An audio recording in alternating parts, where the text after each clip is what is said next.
Hello. Okay. आज हम कुछ मूवी को हिंदी में एक्सप्लेन करेंगे। कहानी शुरू होती है एक ऑडिटोरियम से, जहाँ पे लेनिन सत्यम, जो एक नास्तिक हैं, वो लोगों को समझा रहे हैं कि आज साइंस की दुनिया में भी लोग मूड पे विश्वास करते हैं और ऐसा हमें नहीं करना चाहिए, क्योंकि दुनिया में जो कुछ भी हो रहा है वो सब साइंस ही है, इसलिए सिर्फ साइंस पे विश्वास करो। अगले दिन विजय, जो लेनिन सत्यम का बेटा है, उसका नौकरी का पहला दिन है, जिसका जॉब बीएसएनएल में लगा है, तो वो नौकरी के लिए निकल रहा था। उसकी माँ, जो भगवान में विश्वास रखती है, पति के बिल्कुल उल्टा, वो यूट्यूब पे भगवान का गाना लगा के पूजा कर रही थी। जब विजय पहले दिन नौकरी पे जा रहा था, तो उसके भैया, गवर्नमेंट जॉब क्यों कर रहा है, चाहे तो एमएनसी में जॉब कर ले। और विप्लव की एक भाभी है जो अंग्रेज है, और उसकी सास को यानी विप्लव की माँ को बिल्कुल भी इज्जत नहीं देती और उसके नाम से ही पुकारती है। विजय जाके ऑफिस में पहुंचा मुंबई में। वहाँ पे एक मैडम थी जिनका नाम था जोया। क्योंकि विजय की नौकरी मुंबई में लगी थी, तो विजय ने जोया मैडम से रिक्वेस्ट किया कि मेरी नौकरी कहीं और लगा दो, क्योंकि मैं बचपन से ही मुंबई में रहता हूँ और मेरे को दुनिया घूमनी है, बहुत जगह एक्सप्लोर करना है, मेरे को भी करनी है। पर फर्क सिर्फ इतना है, विप्लव के पास नौकरी है और वो बाहर जा सकता है और मेरे पास पैसे नहीं है। तो जोया मैडम ने एक दूसरे बंदे से विप्लव की जगह एक्सचेंज करा ली। वो दूसरा बंदा कश्मीर जाने वाला था, तो विप्लव उसके जगह कश्मीर चला गया। विप्लव कश्मीर जाने के लिए बहुत ज़्यादा खुश था, क्योंकि पहली बार घर से बाहर जा रहा था। तो वो ट्रेन से कश्मीर पहुंचा। उसे लेने आया पितोवास, जो कश्मीर वाले बीएसएनएल सेंटर का देखभाल करता था। विप्लव पहली बार खुली हवा और बर्फ से ढके हुए बड़े बड़े पहाड़ों को देखकर बहुत खुश था, पर उसकी खुशी ज़्यादा देर तक नहीं रही, क्योंकि उसके मुंह पे, लिटरली उसके मुंह पे एक बम फटा। वो तो खुशकिस्मत थे कि बम मुंह पे फटा, ऊपर नहीं। और तभी इंडियन आर्मी वहाँ पे आ गई और दोनों को सही सलामत घर भेज दिया।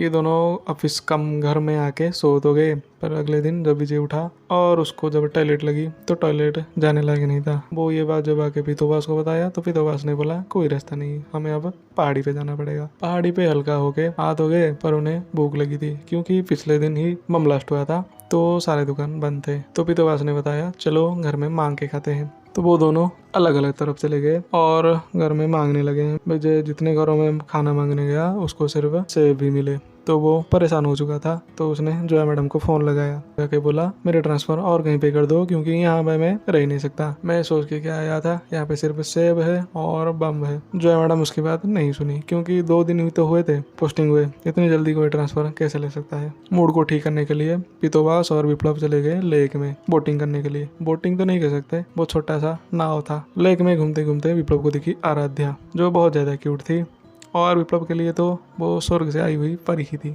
तुम भी देखते तो ऐसा ही बोलते, क्योंकि मेरे को भी ऐसा ही लगा। आराध्या के साथ उसकी एक दोस्त थी, तो विप्लव नाव से आराध्या के नाव का पीछा करने लगा। और जब लेक के बाहर आ गए, तो जब आराध्या का पता पूछा, तो आराध्या के दोस्त ने बताया हम लोग पाकिस्तान से आए हैं। आराध्या के भाई खो गया है, जो 8 साल का है और जिसका नाम है फिरोज, तो उसे ढूंढने हम इंडिया आए हैं। और आराध्या के फैमिली वाले बहुत ज़्यादा खतरनाक है, अगर तुम पीछे आओगे तो मारे जाओगे।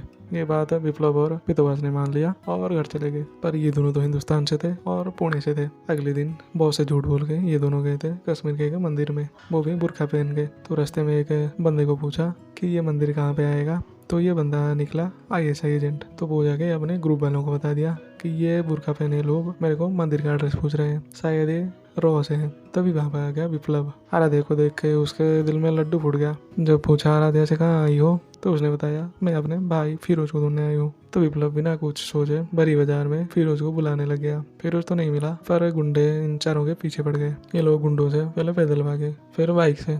ये लोग जंगल में बाइक चला रहे थे और उनके पीछे गुंडे थे। विजय क्योंकि बहुत बड़ा बाइक चैंपियन था, तो उसने बाइक चलाते वक्त गुंडों को फेल दिया। इसको ओलंपिक में भेजो, इंडिया के लिए गोल्ड लाएगा भाई ये। फिर जब सेफ जगह पे पहुंच गए, तो विप्लव ने आराध्या को घर आने के लिए बुलाया, क्योंकि इन दोनों के पीछे गुंडे पड़े थे। तो ये दोनों राजी हो गए। और जब घर पहुंचे, तो विप्लव ने आराध्या को मटन बिरयानी खाने के लिए दिया, पर आराध्या थी शुद्ध शाकाहारी, तो उसे मटन देके आ गई उल्टी। और जब विप्लव ने ये बात आराध्या से पूछी, तो उसके दोस्त ने बताया हम पाकिस्तानी तो हैं, पर शाकाहारी हैं। ये बात विप्लव को हजम नहीं हुई, पर क्योंकि प्यार में पागल था तो माननी पड़ी। अगले दिन विप्लव और फिरोज कश्मीर के 12-15 फिरोज उठा के ले आए, पर क्योंकि आराध्या का कोई भाई ही नहीं था, तो वो घूमेगा कैसे। जब आराध्या को दिखाया, तो आराध्या ने मना कर दिया कि इनमें से कोई मेरा भाई है ही नहीं। जब आराध्या ने मना कर दिया, तो ये बच्चों को ये लोग क्या करेंगे। और ये बच्चे कह रहे थे हमें जहाँ उठाया वहाँ पे मत छोड़ना, क्योंकि मालिक बहुत मारता है। तो ये 12-15 बच्चों के लगे चले गए रिफ्यूजी कैंप।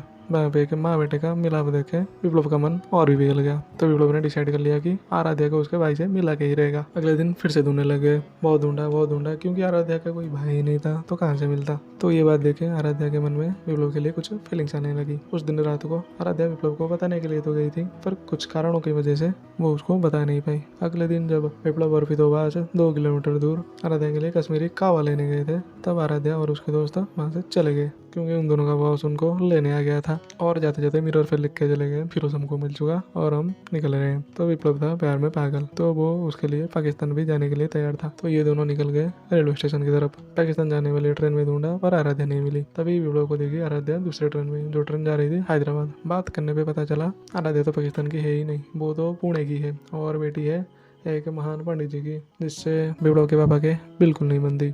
तो ये बात जान के दोनों आगे टेंशन में, पर क्योंकि दोनों प्यार करते थे और प्यार में होती है बहुत ज़्यादा ताकत, तो दोनों ने डिसाइड कर लिया कि हम दोनों अपने पापा को मना लेंगे। पर इतनी जल्दी दोनों को प्यार हुआ कैसे? कुछ दिनों बाद एक टीवी चैनल ने विप्लव के पापा और आराध्या के पापा को डिबेट करने के लिए बुलाया था।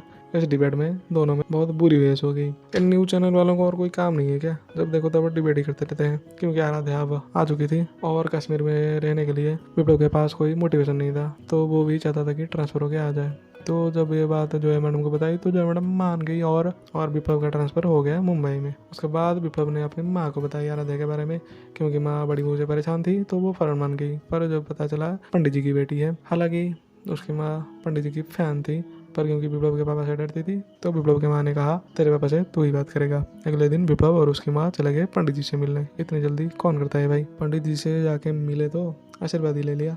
पर जब पंडित जी ने बेटी की शादी की बात सुनी और लेनिन सत्यवंत के बेटे के साथ, तो वो शॉक हो गए थे और विप्लव के फैमिली से शादी की बात करने के लिए बिल्कुल भी राजी नहीं थे। पर उसकी दादी के मनाने की वजह से और जमाई के बात की वजह से वो मान गए और यहाँ विप्लव ने भी अपने पापा को किसी तरह मना लिया।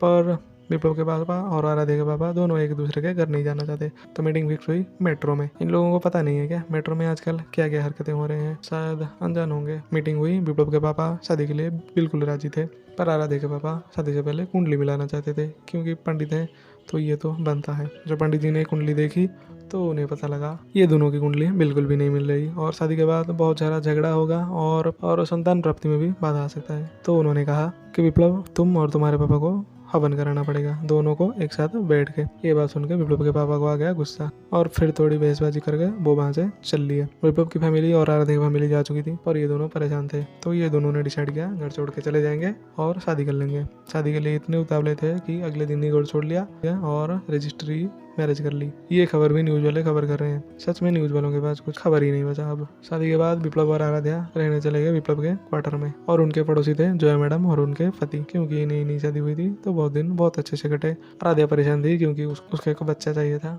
और महीने दर महीने बीतते जा रहे थे और वो प्रेगनेंसी किट से परीक्षा करते जा रही थी, पर कोई रिजल्ट नहीं आ रहा था। फाइनली 1 साल बाद जो है वो प्रेगनेंसी किट में पॉजिटिव दिखा, तो वो बहुत खुश हो गई और ये बात विप्लव को बताई। विप्लव ने जब ये बात अपने दोस्त आरके को बताई तो उसने चारों तरफ ढिंडोरा पीट दिया और विप्लव और आराध्या की फैमिली को बता दिया। पर जब विप्लव और आराध्या डॉक्टर के पास गए तो पता चला बच्चा तो था, पर 7 वीक्स प्रेगनेंसी में बच्चा नहीं रहा अब, यानी आराध्या का मिसकैरेज हो चुका था। पर प्रेगनेंसी की बात विप्लव और आराध्या के फैमिली के पास पहुंच चुकी थी। जब ये बात आराध्या की फैमिली के पास पहुंची तो दादी ने आराध्या के पापा को बहुत समझाया, तो आराध्या के पापा समझ भी गए और आराध्या के घर आने के लिए राजी हो गए। यहाँ पे विप्लव के पापा बहुत ज़्यादा खुश थे क्योंकि पंडित जी की बात झूठ होने वाली थी, तो वो विप्लव के ऑफिस के सामने बहुत सारे फटाखे जला रहे थे।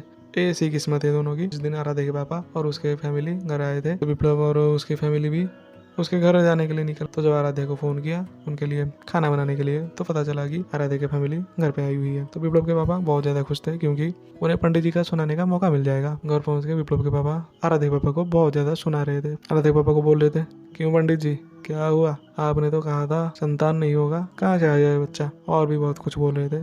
तो आराध्या पापा का अपमान सह न सकी और बोल दिया कि मेरा मिसकैरेज हो गया है। तो ये बात सुन के सब लोग शॉक हो गए थे और कुछ देर बाद वहाँ से चले भी गए। पर विप्लव को आया आराध्या पे गुस्सा, क्योंकि वो ये बात छुपा सकती थी। पर आराध्या बोली, तुम्हारे पापा जब मेरे पापा को डांट रहे थे तब तक तुम कुछ नहीं बोले, अब मेरे को क्यों डांट रहे हो? ऐसे दोनों में झगड़ा बढ़ा और विप्लव ने आराध्या के मुंह पे दरवाजा बंद कर दिया। अगले दिन जब विप्लव आराध्या को मनाने टेरेस पे गया तो दोनों में फिर से झगड़ा चालू हो गया। तभी आई जॉय मैडम जो विप्लव को ऑफिस बुलाने आई थी और झगड़ा देख के दोनों को समझाने लगी। पर आराध्या बोली, ये हमारे पति पत्नी के बीच का मामला है तो आप इसमें ना पड़ो, बड़ों को ऐसा व्यवहार करना बिल्कुल भी ठीक नहीं है। तो आराध्या ने गलत किया। इस बात को तो विप्लव ने बोला मैम को माफ़ी मांगो। कुछ देर बाद आराध्या ने मैडम को माफ़ी मांग ली और जो है मैडम और विप्लव चले गए ऑफिस। और रास्ते में जाते वक्त विप्लव ने कुछ उल्टा सीधा कह दिया उनको कि तो जो है मैडम विप्लव को आधे रास्ते में छोड़ के ऑफिस निकल गई। रात को विप्लव अपने दोस्त के घर गया दारू पीने के लिए। दारू पीने के बाद उसको एहसास हो गया कि मैं गलत था और आराध्या सही थी। दारू में इतनी ताकत होती है ये हमको आज पता चला। तो दारू को ही मत पीना, क्योंकि विप्लव को तो ये समझ में है तुम कहीं तुम्हारी पत्नी को पीटने ना लग जाओ। तो विप्लव अगले दिन जो है कि ऑफिस के बाहर चला गया। रात को शायद वो घर नहीं आया था, नहीं तो रात में ही मिल लेता। तो विप्लव आराध्या के पीछे पीछे मेट्रो में चला गया। मेट्रो में तो आराध्या ने विप्लव को पहचानने से भी मना कर दिया था, पर जब कुछ गुंडे आराध्या को छेड़ने लगे तो विप्लव ने उनको धो डाला। ये सब के बाद आराध्या और विप्लव के बीच सब कुछ शॉर्ट हो गया था, यानी कि इन दोनों में फिर से बातचीत शुरू हो गई थी। तो आराध्या ने विप्लव को बोला अगर हम हवन करवा लेते तो शायद अच्छा होता। तो विप्लव फिर से गुस्सा होने ही वाला था। तो आराध्या ने बोला चलो हवन नहीं, कम से कम तुम अपना चेकअप करा लो, कहीं तुम में तो कमी नहीं। तो विप्लव थोड़ा हिचकिचाया पर फिर मान गया। विप्लव और आर के एक एक क्लिनिक में चले गए उसका चेकअप करने के लिए। चेकअप करके तो आ गए और रिपोर्ट अच्छा भी आया था। उसी दिन आराध्या के ऑफिस में पार्टी था, तो आर के और विप्लव चले गए पार्टी करने के लिए। जब पार्टी में पहुंचे तो विप्लव ने देखा एक गोरा आराध्या के साथ फ्लर्ट कर रही है और आराध्या इसे सुन के हंस भी रही है। तो उसे आया गुस्सा। तो आर के ने बोला गुस्सा आ गया, अब दारू पी लेते हैं, शायद गुस्सा ठंडा हो जाए। दारू पीने गए ही थे तो आराध्या की बॉस आ गई और उन दोनों को दारू पीने से रोक लिया, क्योंकि उसे लगता था ये दोनों की बस की बात नहीं है ये दारू।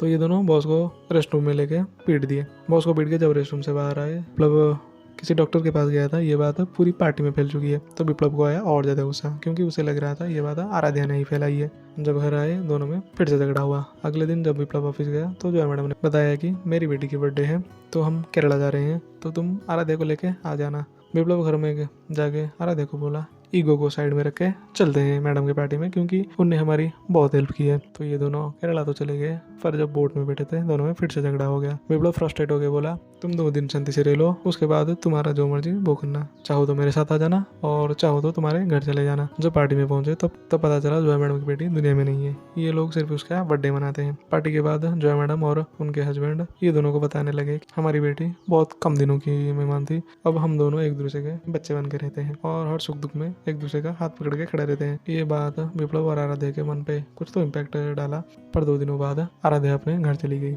विप्लव खुश तो बिल्कुल नहीं था और 2 दिनों बाद उसको बहुत बुरा लग रहा था, क्योंकि आराध्या उसके पास नहीं थी और उसे लग रहा था ये सब गलती उसकी है, जो ठीक भी है। 8-9 दिनों बाद विप्लव और संभाल नहीं पाया और चला गया आराध्या के घर। पर आराध्या के पापा बोले अगर आराध्या को देखना है या फिर उसको वापस लेके जाना है तो तुम और तुम्हारे पापा को हवन करवाना पड़ेगा। विप्लव के पास और कोई रास्ता नहीं था, तो वो चला गया अपने घर अपने पापा को मनाने। पापा को जो बोला तो पापा ने बोला आराध्या को छोड़ दो, पर विप्लव ने समझाया पापा तुम्हारा और माँ का आइडियोलॉजी बिल्कुल नहीं मिलता, तुम नास्तिक हो और माँ भगवान में विश्वास करती है, पर फिर भी तुम दोनों 30 साल से साथ हो, क्योंकि तुम दोनों में प्यार है। तो मैं भी आराध्या से प्यार करता हूँ और मैं चाहता हूँ कि वो मेरे साथ रहे। ये बात बोल के पापा को मंदिर आने के लिए बोल के विप्लव चला गया। अगले दिन विप्लव को आशा तो नहीं थी कि पापा मंदिर आएंगे और हवन करवाएंगे, पर विप्लव के पापा मंदिर आए और हवन में बैठे। जब हवन शुरू हुआ तो विप्लव के पापा को थोड़ी दिक्कत हुई, क्योंकि हवन कुंड से थोड़ा थोड़ा धुआं निकल रहा था, पर विप्लव के पापा बैठे रहे। हवन कंप्लीट होने ही वाला था तब आ गई बारिश। तो ये लोग चले गए शेड में, जहाँ पे विप्लव और आराध्या के पापा एक साथ खड़े थे। विप्लव के पापा बोले पंडित जी अब तो आपकी जीत हो गई, क्योंकि आपने मेरे को हवन करने के लिए राजी करवा ही लिया। तो पंडित जी बोले बात जीत या हार की नहीं है, बात तो प्यार की है। आराध्या के लिए पार विप्लव को यहाँ तक खींच लाया और विप्लव के लिए पार आपको हवन करने के लिए राजी करा लिया। तो ये मेरी जीत नहीं है, प्यार की जीत है। अगर ये बात समझ जाते तुम लोग तो फिल्म इंटरवल में ही खत्म हो जाता और यहाँ पे आराध्या और विप्लव के बीच जो भी मिसकम्युनिकेशन थे वो भी शॉर्ट हो गए और दोनों के बीच में सुलह हो गए। कहानी खत्म। अगर वीडियो आपको पसंद आई तो लाइक करना, शेयर करना, 5 लाइक का एम रखते हैं। Thank you.